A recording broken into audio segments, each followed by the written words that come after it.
In my first week as president, I asked the Attorney General and the Secretary of Defense to report to me, after consultation with other governmental officials and private citizens concerned, on the status of those young Americans who have been convicted, charged, investigated, or are still being sought as draft evaders or military deserters. On August 19th, at the National Convention of Veterans of Foreign Wars in the city of Chicago, I announced my intention to give these young people a chance to earn their return to the mainstream of American society so that they can, if they choose, contribute, even though belatedly, to the building and the betterment of our country and the world. I did this for the simple reason that for American fighting men, the long and divisive war in Vietnam has been over for more than a year, and I was determined, then as now, to do everything in my power to bind up the nation's wounds.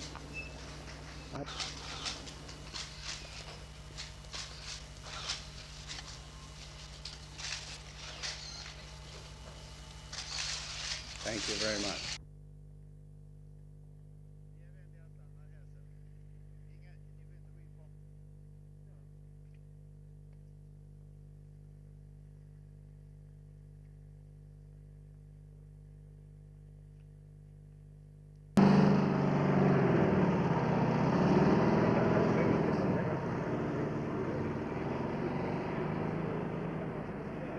Sergeant, I'm a drafty and I've just arrived in camp. I've come to wear the uniform and join the martial tramp. I want to do my duty, but one thing I do implore. You'll have to teach me, Sergeant, for I've never killed before.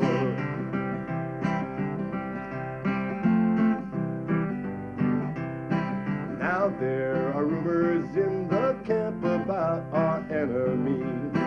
They say that when you see him, he looks just like you and me.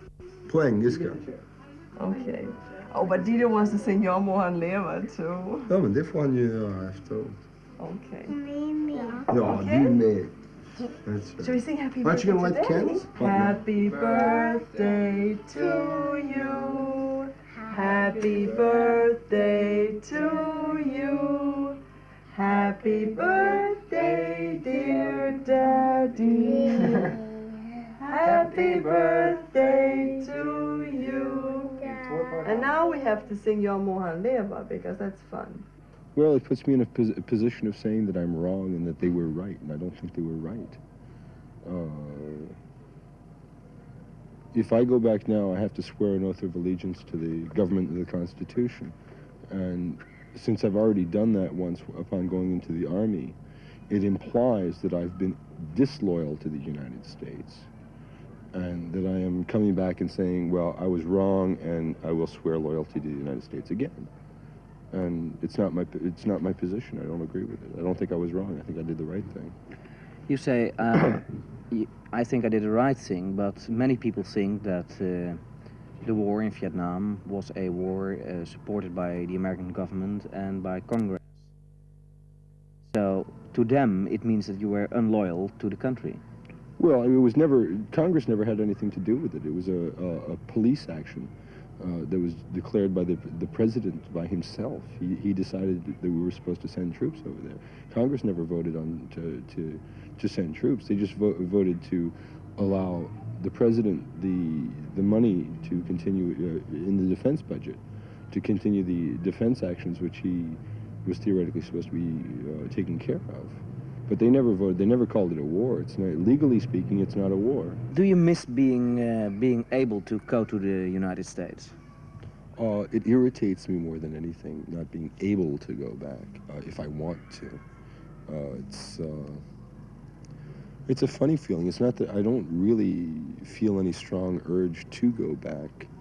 I'm fairly well adjusted and adapted into Swedish society, into European society in general. But it just galls me that I can't go back.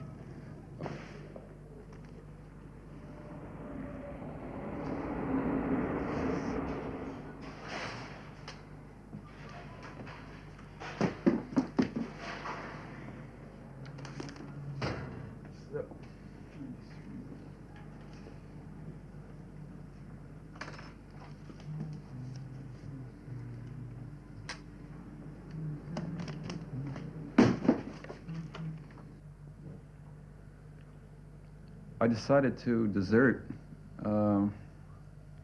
after I was in the Army for 4 weeks, and I contacted my girlfriend, and she sent me some clothes mixed with candy, and I got a shoe one day and a shirt the next, and so on.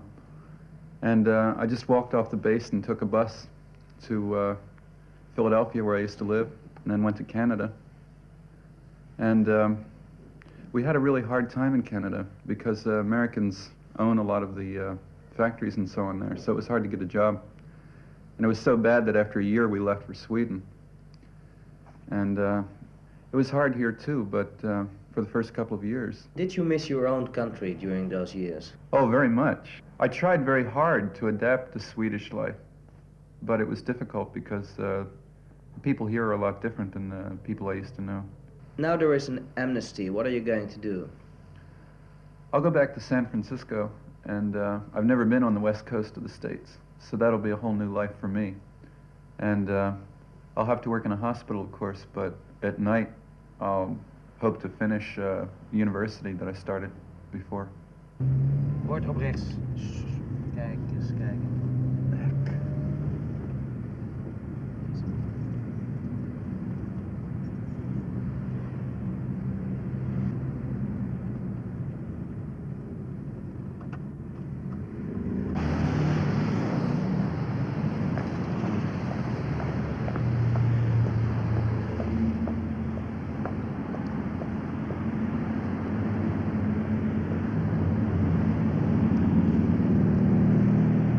If someone is saying to you, you were a coward, you didn't dare to do it, what are you saying now? I say that sometimes to refuse to kill a person takes a great deal of courage if everyone is telling you kill, kill, go to this war, do it. I don't want to say that I'm not a coward. I don't think I'd want to run through a jungle with a gun in my hand. I don't think I would be a hero to do that. But I certainly don't call a man who ran through this jungle killing people as a hero.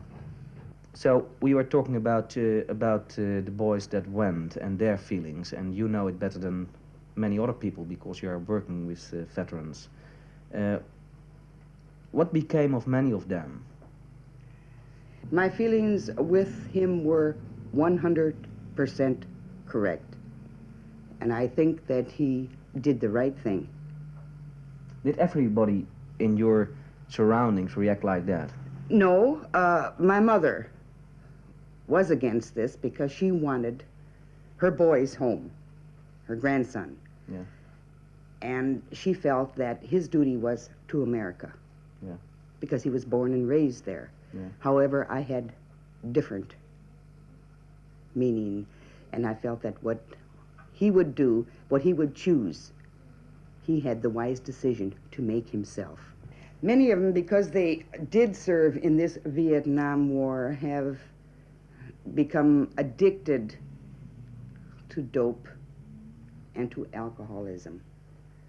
And I have often wondered, what kind of a soldier actually would you make if you were in a rum-dum world full of dope? I mean, you are not the aggressive, strong-minded person that should be a soldier. Yeah. Well, this was the way of life with the soldiers in Vietnam. What did it mean to you, Bill, that your mother was supporting you in those days? This was very important because many of my colleagues here in Exile received letters from their parents saying, "Come home, you've disgraced me. I'm afraid, I'm ashamed. Please come home." Because many Americans 6-8 years ago thought that the Vietnam War was a very positive, honorable thing because the man in the White House said it was. But those of us who had the support of our parents felt even stronger in our decision, and it was easier to stay in exile, and it made life more bearable for us. Now, after so many years, when many, many Americans feel that the war was wrong, we feel that many parents are changing their attitudes, and they are no longer ashamed, but even proud. I'm pleased that my mother was proud at a much earlier stage.